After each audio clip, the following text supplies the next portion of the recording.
Pour donner des conseils durant la fête, nous avons le plaisir d'avoir en ligne Dr Amr Abdelraouf, qui est spécialiste des maladies du foie. Dr Amr Abdelraouf, bonsoir et bienvenue avec nous.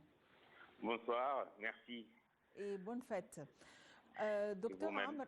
Docteur Amr Abdelraouf, en fait, on avait nos habitudes ici en Égypte durant la fête de la rupture du jeûne, Eid al-Fitr, mais évidemment la pandémie a fait en sorte que les célébrations seront quand même sous des consignes très strictes, mais du moins c'est mieux que l'année dernière, quand il y avait vraiment un couvre-feu à partir de 17 heures.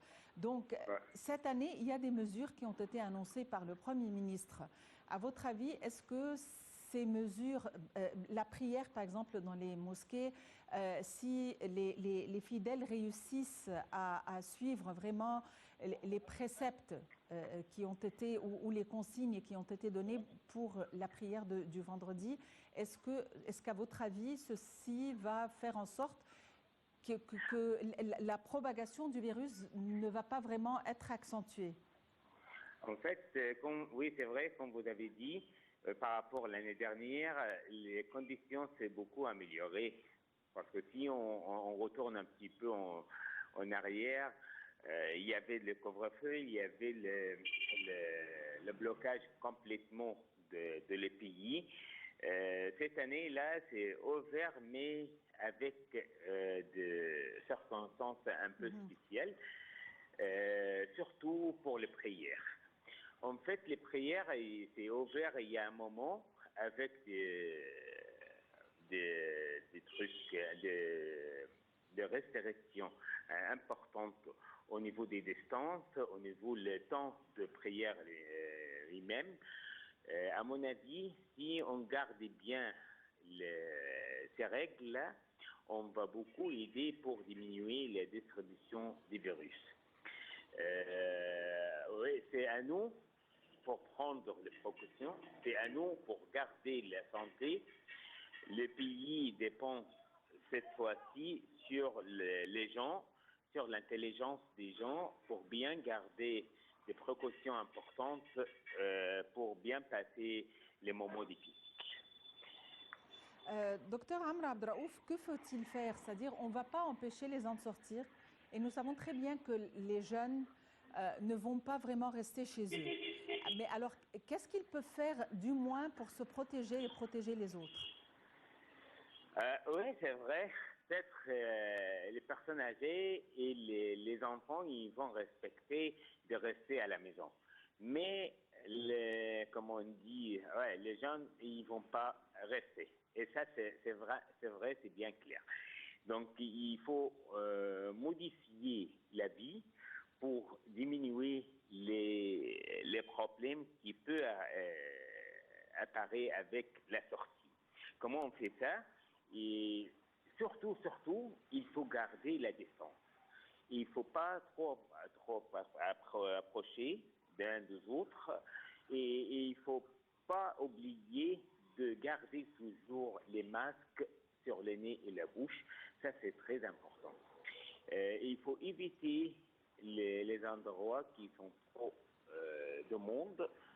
Oui, peut-être entre les amis, les familles, et ce sera en fait une occasion pour se fêter, mais quand même avec des précautions. Surtout les gens, il faut qu'ils respectent surtout la distance. La distance peut éviter beaucoup de problèmes, peut diminuer le taux d'infection pour les virus. Et surtout l'alcool, les trucs sanitaires, pour bien laver les mains, bien garder les masques, tout ça, ça va être un élément très important pour garder la santé. Donc, on peut quand même se retrouver en petits groupes très restreints, mais à condition d'avoir 2 mètres entre chaque personne. Exact, c'est ça. C'est-à-dire, il n'est pas vraiment question de se priver complètement de sorties ou de recevoir des gens quand même. Oui, on peut dire ça. On peut dire ça, mais quand même, on peut sortir, on peut se grouper, mais à distance. à distance. Mais il ne faut pas trop approcher l'un de l'autre. Vous savez, il y a toujours un sujet de polémique concernant la question de open air ou dans les endroits aérés. Parce qu'il y a des gens qui estiment que tant qu'on est dans un endroit aéré, tant qu'on est à l'extérieur, on peut se retrouver ensemble et ne pas porter le masque. Alors que d'autres disent non, ça va vraiment pas faire vraiment la différence. Est-ce que le fait de se retrouver dans un endroit aéré fait en sorte qu'on peut quand même enlever le masque ou se retrouver ensemble? En fait, si on garde des distances de 2 mètres entre un des autres, oui, on peut. Le masque, ce ne serait pas assez strict, quoi. Mais pour bien garder de restrictions, bien éviter des problèmes, ça peut être de bien garder le masque toujours, même avec la distance. Ça aide beaucoup de diminuer, d'attraper les virus. Mais c'est vrai, il y a des paroles qu'avec la distance, avec le open air, comme on dit, le masque, ça peut être enlevé. Ouais. Mais pour moi, personnellement, non, je garde le masque même avec des distances. Parce qu'on ne sait jamais. Peut-être qu'il y a quelqu'un qui approche d'un coup comme ça, donc il faut toujours garder les précautions prêtes. Oui, mais il y a les yeux aussi qui causent la contagion. On parle toujours Oui, du masque pour le nez et la bouche, mais qu'en est-il pour les yeux? oui, mais les yeux toujours, oui, c'est vrai, ça peut être un endroit pour attraper les virus, mais les yeux, peut-être avec les larmes, ça, ça peut être un endroit un peu moins que les autres, quoi, parce qu'avec le nez, avec la bouche, on attrape, on respire, mais les yeux ne respirent pas. Ouais, c'est vrai, ça peut attraper, mais moins de risque de le nez ou la bouche. Ouais, donc il ne faut pas garder des lunettes ou des barrières sur les yeux, surtout si on garde des distances. Mais pour la bouche et le nez, parce qu'on respire, donc on expire bien l'air, et ça revient plus de risques que les yeux. Pour les plages, c'est un endroit aéré, spacieux, il y a le soleil. À votre avis, quel est l'intérêt de fermeture des plages? Parce que c'est une question que les gens se posent, c'est-à-dire c'est un endroit spacieux, on peut limiter le nombre de personnes qui se trouvent sur la plage, mais est-ce que c'est nécessaire vraiment de fermer complètement les jardins et les plages? Ah oui, à mon avis, oui. Oui, c'est vrai, comme vous avez dit, c'est un endroit bien aéré. Oui, c'est un endroit avec le soleil, avec de l'air, avec tout ça. Mais si on regarde l'image sur les plages, on voit bien que c'est pas bien aéré parce que les gens s'approchent trop, les gens descendent dans la mer, restent sur la plage, et là ils sont trop proches de un des autres. Donc je suis tout à fait avec la fermeture des plages, avec des fermetures des jardins. Malheureusement, les gens ne respectent pas des distances, surtout il y a des fêtes. Elles ne respectent pas des distances s'il y a des plages ou des endroits ouverts comme ça. Je suis tout à fait avec l'État pour fermeture ces endroits, même si c'est bien aéré, même si c'est open air.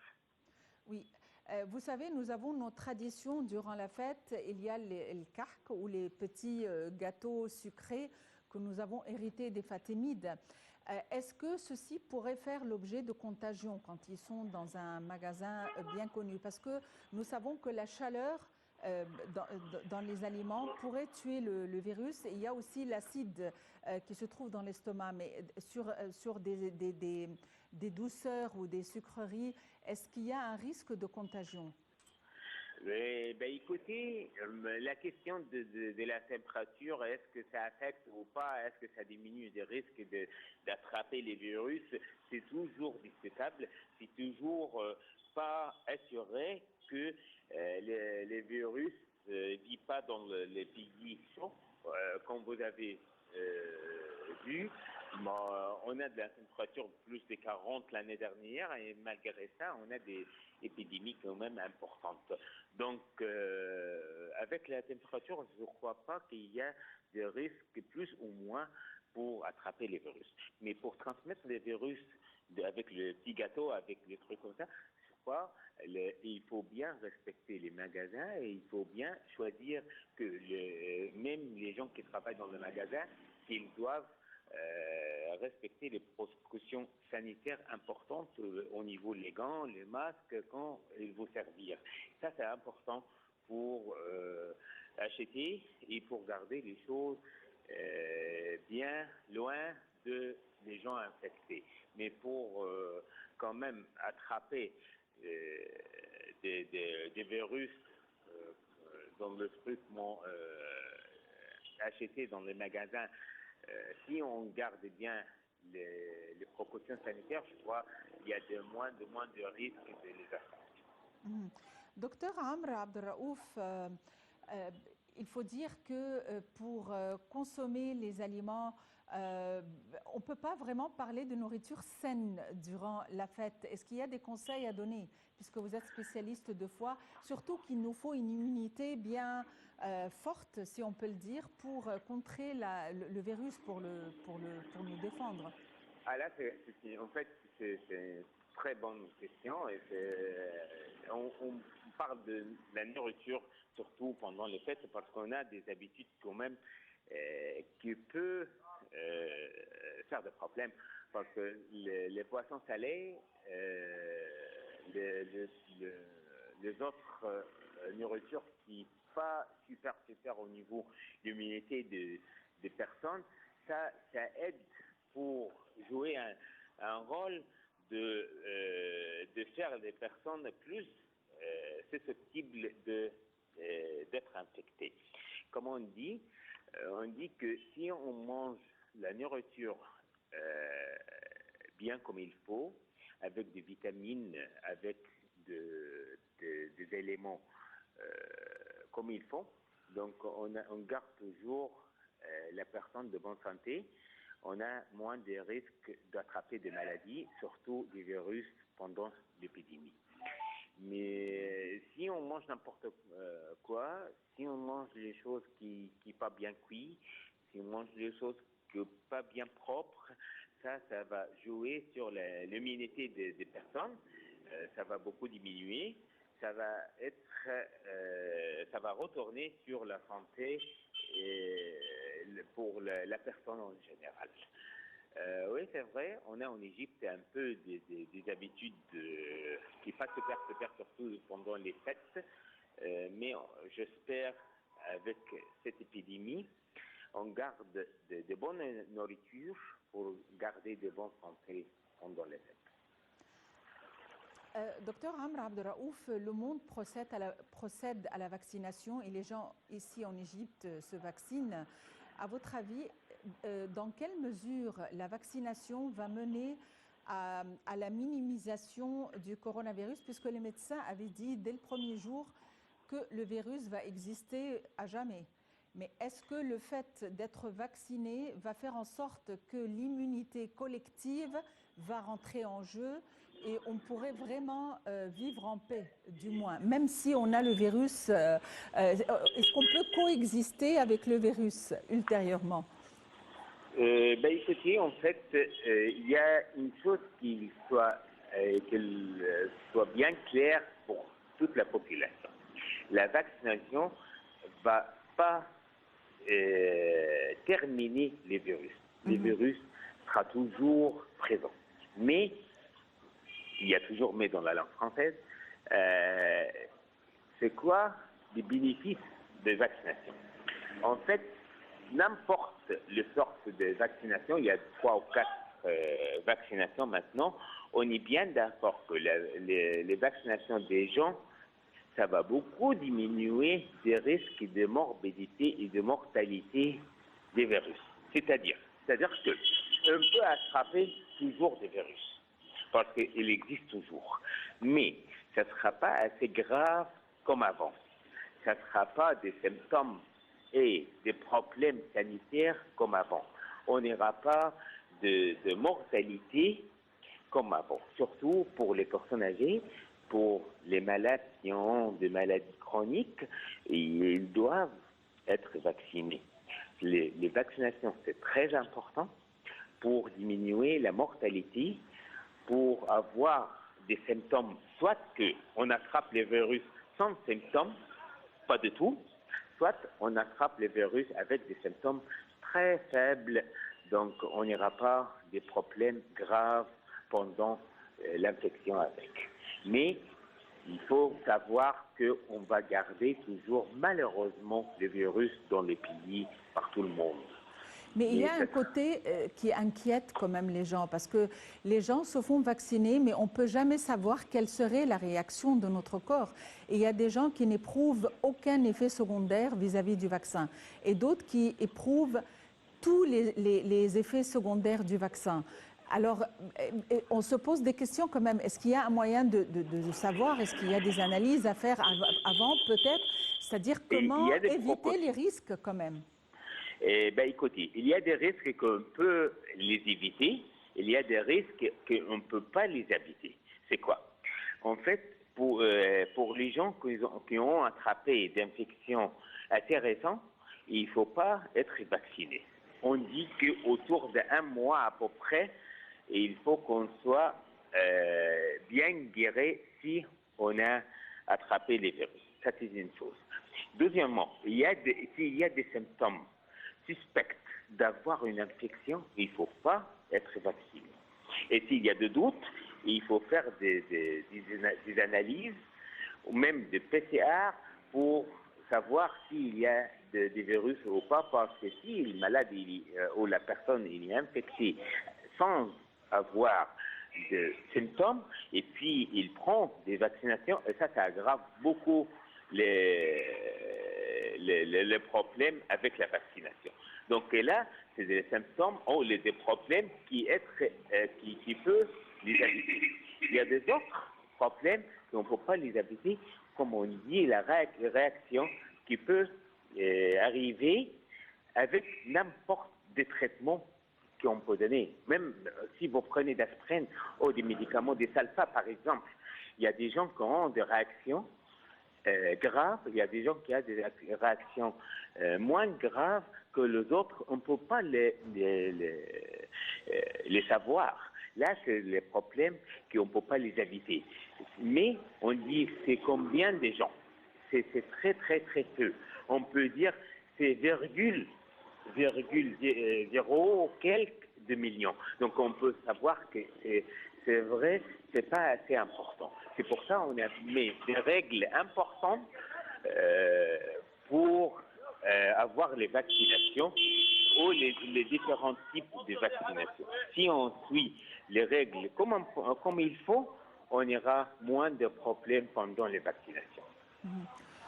Docteur Amr Abdelraouf, vous êtes professeur à l'Institut des maladies du foie. Merci d'avoir été avec nous aujourd'hui.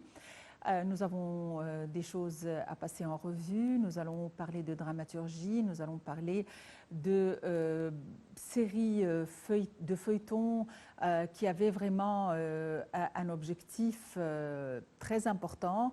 Nous allons parler d'une grande variété. Restez avec nous.